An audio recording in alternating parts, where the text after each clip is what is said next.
Hey,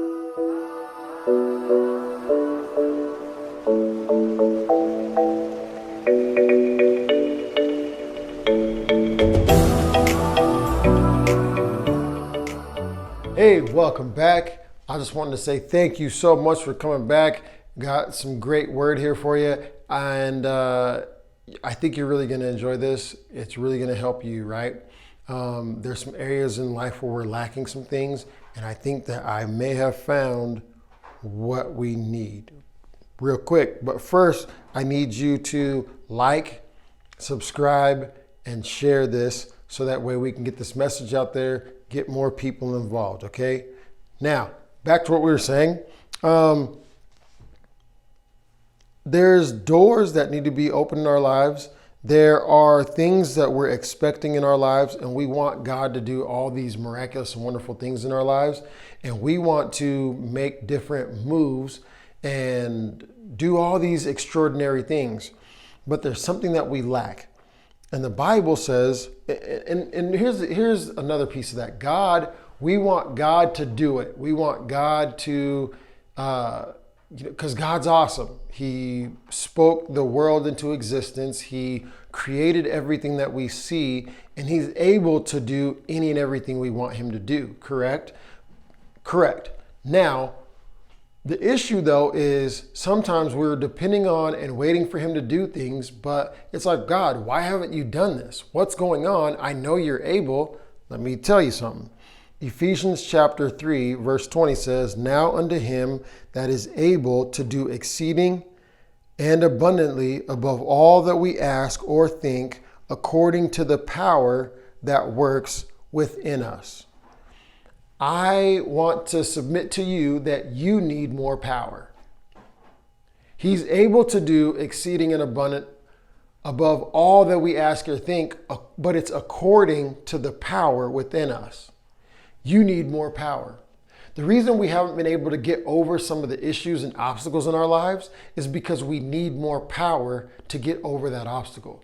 We need more power to accomplish. We need more power to have exceeding and abundant above all that we ask or think. We have a vision, we have an idea, but your vision, your idea, your ability, your purpose, it's going to require power come out of you. For example, there was a woman who had an issue of blood for 12 years.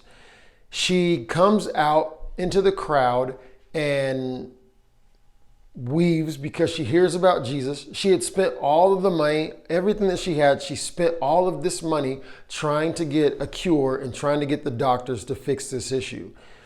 Nothing worked, and it grew even worse.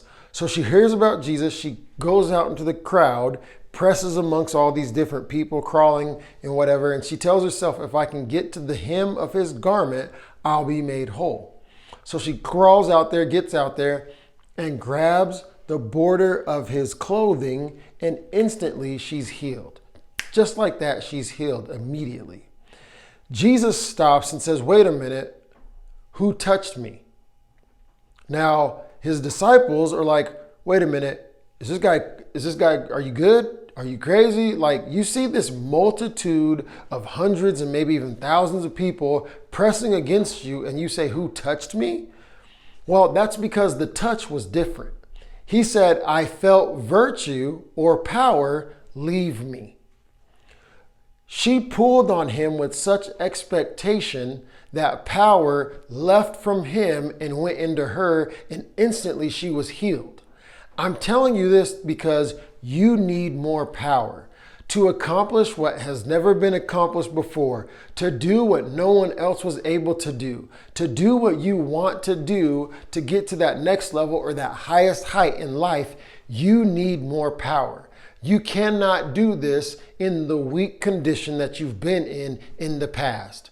The past you cannot survive in the future. We have to prepare you for the future you so that way you can sustain your life and the level of greatness that you're trying to achieve in your future. You need more power. Now, I know I tell you to write down a lot of stuff and take notes and so on and so forth, but this I need you to do this. Get a piece of paper and write down all of the areas where it seems like you lack power. You might not be excelling in specific areas where you're like, man, why do I keep feeling defeated? Why do I keep getting knocked down? Why are things not working out in this area, this, that, and the other? In multiple different areas of life, there might be some struggles, and you might need more power, right? Write down those areas where you lack power. It might be a temptation that keeps coming your way, and you're like, man, I lack the power to overcome this temptation. I lack the willpower to not spend. I lack the willpower to not get up in the morning and exercise, or to exercise at night. I lack the power of dieting. I lack the power to get up and to read a book, or to read my Bible, or to be connected to people. I lack the power of being a good husband, or a good father, or a good wife, a good mother. I lack the power of being a good student. I lack the power to save money. Whatever those areas are, write those down. And then as you have those areas of opportunity or weakness written down on one side, I want you to go and find different ways where you can gain more power. They say that knowledge is power. I want to tell you that's a lie. That's not the truth. The truth is applied knowledge is power. Once you get knowledge on how to overcome in those areas and you apply it, that's where the power really comes from. The woman with the issue of blood, she had heard about Jesus. That's knowledge. But there was no power in the knowledge of knowing who he was without her actually going out and touching the hem of his garment. The minute that she touched him and applied the knowledge of who he was to her activities, it became applied knowledge as power. So you need more power. I want to leave you with this. The book of Timothy says that God has not given us the spirit of fear, but of power, love, and a sound mind. The initial piece was power. God has given us power to overcome every obstacle, every issue, every problem that we face in life. The power is within you. The power to do it is within you. You just have to muster up the strength to say, I'm not going to quit, I'm not backing down, and I'm not going to give up. I'm telling you this because I love you. Failure is not an option, and we can definitely make this thing happen. Like, subscribe, leave a comment below. Look in the comments or in the description of the video, and those scriptures that I was telling you about, they'll be there.